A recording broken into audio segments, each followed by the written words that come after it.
Hello and welcome to the Genuine Learning blog. My name is Melissa Galasso and I am very excited to kick off our very first blog of 2024 with our 2023 year in review.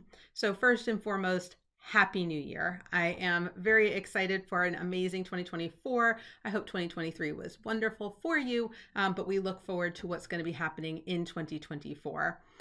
Every year around this time, we like to do a year in review to look at the standards that were issued in the previous year. So we're going to take a look at all of the standards that were issued by the major standard setters back in 2023 so that we're aware of all of the happenings.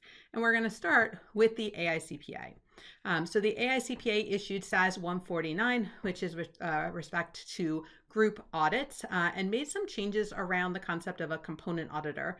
Today we call them a component auditor whether we make reference to them or not. SAS 149 looks at this a little bit differently and has a concept of a component auditor, someone we're not making reference to, and then a referred to auditor, which is someone we will make reference to. This is part of the new quality management concept.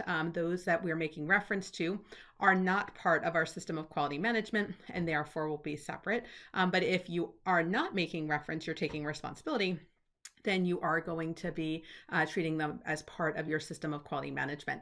And so this standard is a delayed effective date to align with the new quality management standards. So, the AICPA didn't issue very many standards. We had a lot of standards that were effective in 2023, like estimates and risk assessment, but they only issued one final ASU. So in 2024, we're excited because we will have SAS 150. So any guesses on what that one might be? All right, the AICPA also issued several ethics interpretations throughout the year. They did look at public interest entities. This was important because obviously while the PCAOB is responsible for a lot of these audits, there are other types of engagements that are done under the AICPA standards. And so this updates and defines better what is a public interest entity as part of obviously our AICPA convergence. In addition, due to the numerous cheating scandals with respect to the ethics exam, the AICPA has added a new interpretation around what I fondly refer to as cheating on CPE. The proper title is professional qualifications or competence, and this is really looking at not just CPE, but also any type of work that you're doing, whether you're getting your MBA or going back to school, anything that's around qualifications or competencies that you shouldn't cheat on those types of items. And so that kind of goes into detail on what that looks like. And then one that's kind of an interesting one has a little bit of a delayed effective date, which is related to fees. In particular, when do we have fee dependency, and looks at a couple of different areas with respect to, when we have too many fees potentially coming from non-attest services. And so that again has a little bit of a delay so that firms have time to look into their fees and become compliant. Switching from the AICPA over to the FASB didn't issue very many this year, more than last year, which is not hard. I think last year we only had 6, if I remember correctly. But we're not going to get too close. We're not even going to hit 10. We're going to stop here at 9 in 2023. The first one we actually were kind of hoping was going to come out in 2022, but it was the first ASU of 2023, which was the common control arrangements and giving some exceptions for leases. It has 2 elements. It has a practical expedient for private companies with respect to common control arrangements, but it also addresses leasehold improvements for all leases, whether it's public, private, nonprofit. ASU 2023-02 looks at tax credit structures and the proportional amortization method. It does expand those. Currently, they're only eligible to use proportional amortization method for low-income housing tax credit. This expands this to additional tax credit so long as you meet the criteria. ASU 2023-03 is an SEC specific item where we're incorporating some SEC guidance into the codification, because remember the S section of the codification is SEC specific. We'll see the same thing in ASU 2023-04, more SEC amendments related to staff accounting bulletins there. ASU 2023-05 is a very exciting one. This is joint venture formation. And so when you create a joint venture from 2 separate entities, it talks about your initial measurement and how you treat those items that are contributed to the joint venture.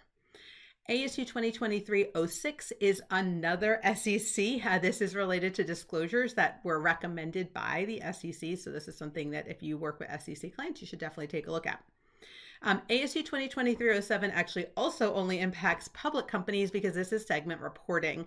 And this really focuses on disclosures. We're not changing how we determine segments. We're not talking about any changes to criteria, but they do make some changes, especially around interim disclosures for segment reporting. But again, only public entities are going to be responsible for segment reporting.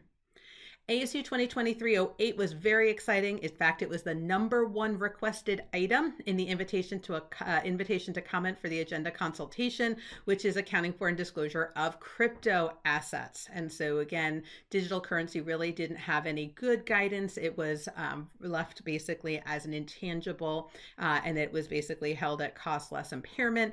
This moves to a fair value model, which is more consistent. Again, there are qualifying criteria, and so it's important to make sure you're in scope. And then last but not least, ASU 2023-09. This one is another request specifically of investors, and this is looking at income tax disclosures. And this is going to provide more disaggregation of the types and the jurisdictions to which organizations, public and private, are paying, as well as having expenses related to income taxes. 9 ASUs coming out of the FASB, which was pretty exciting. A lot of very niche ones, several that are public company only, but again, getting the job done on that cryptocurrency.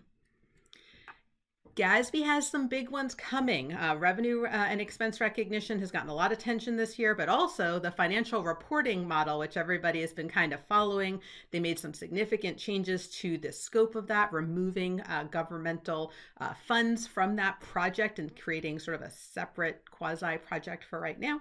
But they did get out an implementation guide with some really important questions, specifically with respect to subscription-based IT arrangements. And so this was a very important implementation guide to come out. But we are still expecting in 2024 some big projects to come out of the GASB. So definitely keep paying attention. We are expecting some big stuff from them now. But again, light year in 2023 as they worked forward. All right, we always like to stay in touch. So these are different ways that you can stay in touch with us, from social media to other learning opportunities, as well as our book, Money Matters for Nonprofits. But with that, that is a wrap on 2023. We move into 2024 with great expectations for an awesome year, lots of standard setting, lots of important changes that are coming down the pike. And we promise to keep you informed of what's going on. So thank you guys so much for joining me, and I hope to see you on a future blog. Have a great day, guys. Bye-bye.